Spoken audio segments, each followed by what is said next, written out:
welcome to our TED Talk today. We are group number 3, including Chan, include me, my group. So let's begin our TED Talk today by looking at these things in my hands. I bet you all know what they are, right? These are traditional printed books. Those are two pieces of paper bound together with words and letters printed on them to convey information. And these are the start of our talk today, traditional printed books.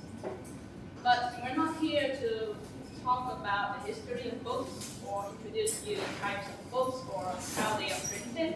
We are going to talk about the benefits of traditional books.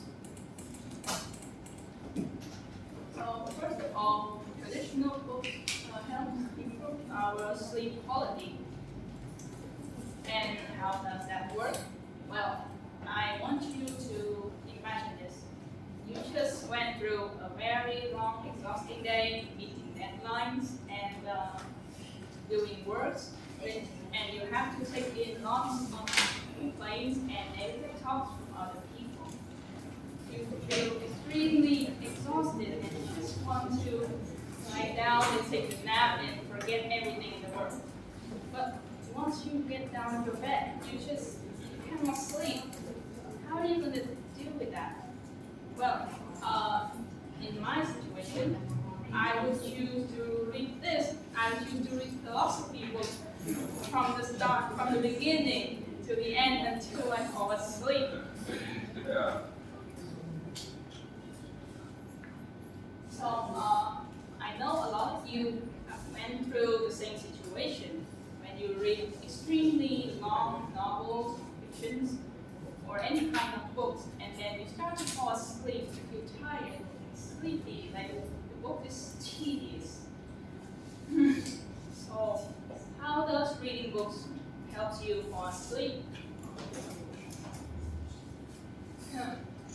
So when you read books, it puts your consciousness into a different place, and it will induce your sleep.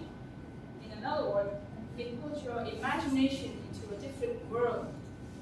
It's slowly losing your pain, losing your tension, all of your emotional pain just vanish, and then you start to fall asleep slowly.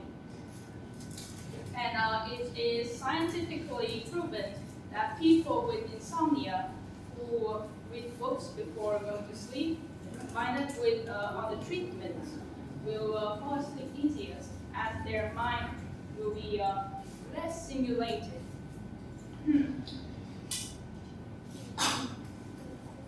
So, what are the evidence?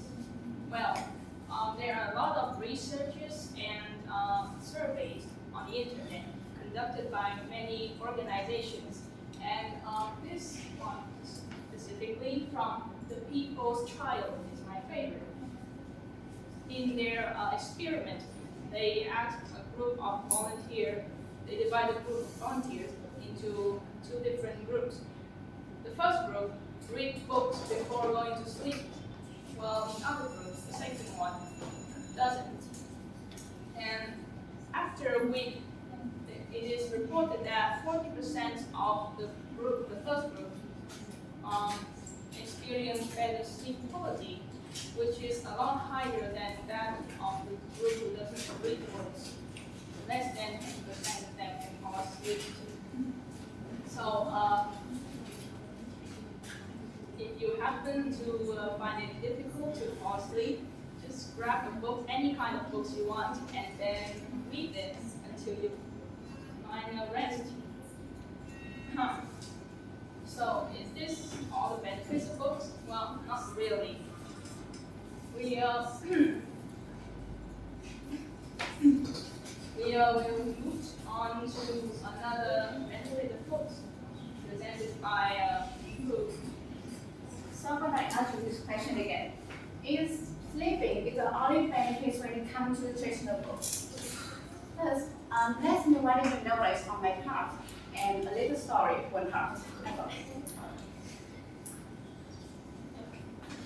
Have you ever setting up your favorite comic or exciting waiting for your wild bedtime story, which in my opinion is the best part of the child day? In this, the answer is pretty obvious because the thing I just mentioned is just one of the things that really typical for Vietnamese childhood, Vietnamese children's childhood. So I myself is not an exception. I'm sorry. You can say, in another word, you can say that I have grew up with a book and it's formed the person I am today. However, the thing is really unfortunately that thing can change from generation to generation. The device of saving up hours waiting for our just to grab and send fragment of paper in only on this old time.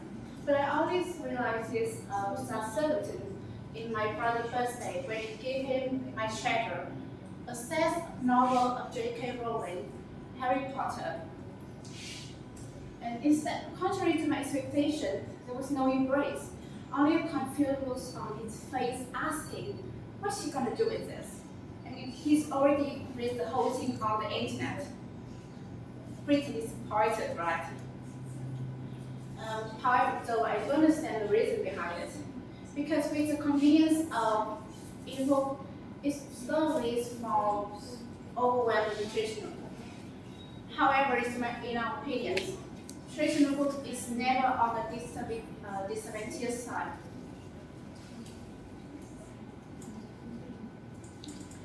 So my point is so my presentation here will say like a better reader.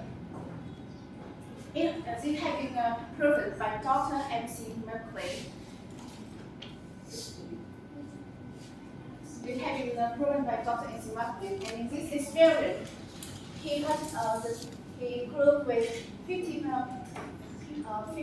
participants, and the task is to read 28 pages of a long story on Hindonese, like it's on my reading web, and the other will read the book on the pocket printed book. And the reason is most of the participants can perform identically on the whatever story medium. However, on the side of like time varieties and chronologically, only the person who reads in a printed pocket book can perform better. And more surprisingly, just after 1 week, most of the people reading on the web are forgetting about the plot, most of the plot. But I'm not just going to stop with my presentation as on research, and to sharpen my opinion, I will lead you to another one.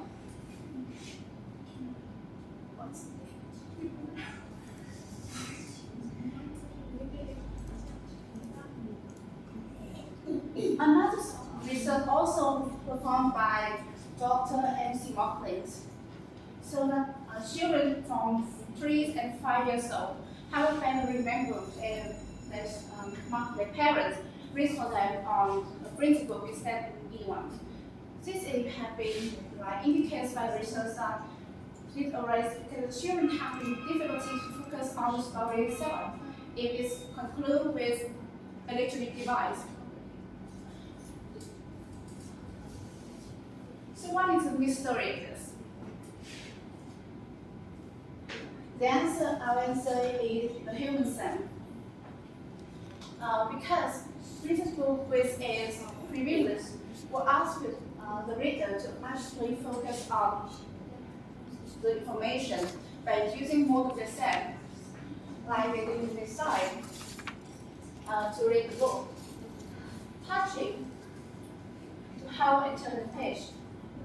And finally, it's more really weird is the you notice to smell it, because you have to smell the fact. Because when you read the book, you may not notice, but the smell of paper will also contribute to one of the impacts that make you more concentrate. This is unlike before when you just mindlessly holding the device and not actually contact with the knowledge. And so that's my presentation.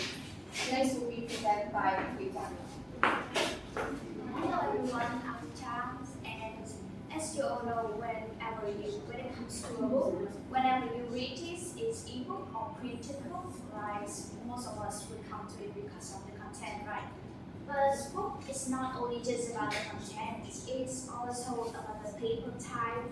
Is this like round or smooth? Is this like a laminations? Is this glossy or matte? And it's also about the thickness and also the weight. So all of the aspects make a book, and without them, you're just only left with the substance.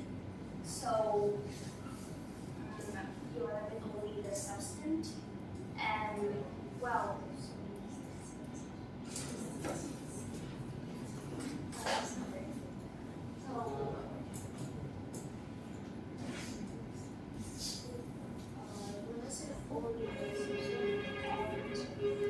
When it's like so the thing is because of the physical weight of the book impart us a sense of gravitas. It's mean like we imparted with a sense of gravitas is mean like because of the thing we are dealing with is a real thing, but it's not a digital win. So you're likely to take it more seriously when reading, and also you can value and respect the books more than just a book. So what I want to say today is I will emphasize the abilities to concentrate when it comes to a printed book. So concentration, according to philosopher William James, he says that concentration is the most fundamental element of the intellectual development. So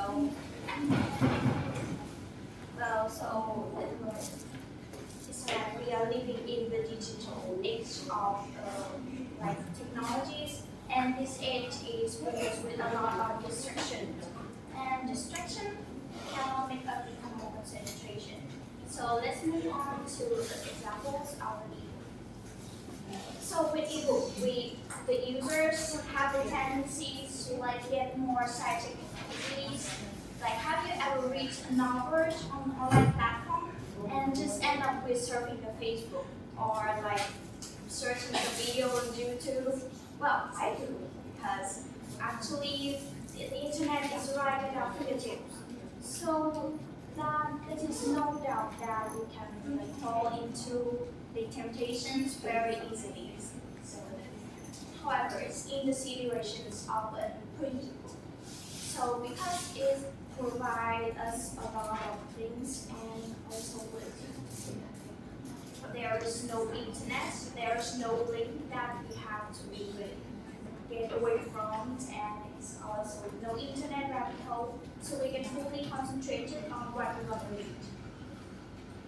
And next is I will demonstrate by research by Naomi Strauss and Naomi Barons. She is author of the book How We Read Now. It's a book about digital reading and writing. So the research was conducted between 2013 and 2015 with involvement of more than 400 university students across 5 countries in the US, Japan, Germany, Slovenia, and India. So this research is about abilities to concentrate when it's come to like printed book with ebook. So the research showed that there are 86% of those students feel that they prefer to read longer texts in print, and when it comes to reading for pleasures, the number recorded is 78%. And moreover, there are 92% saying that it would be easier to concentrate when it's coming to unprinted books. And finally, there are 85% of US students say that they would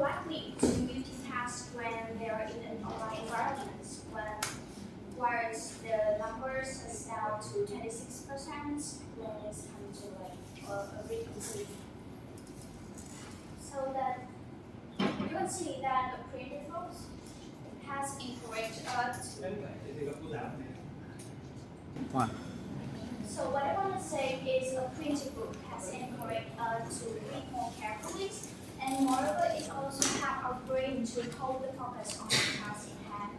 And moreover, it can like reinforce the fixities and the solidarities of the reader because the sense of tactile process. So that all of these elements contribute to the increasing levels of concentration. So nowadays there's so much theory that people could cause the end or it's the death of printed book. But I believe that it's not like that because there is a rising like scientific provenance benefits of reading printed books, so that this maybe lead you to the decisions to like keep renewing your library card or maybe keep on stocking up your paperbacks. So this has bring us to the end of our talk. Thank you so much for listening.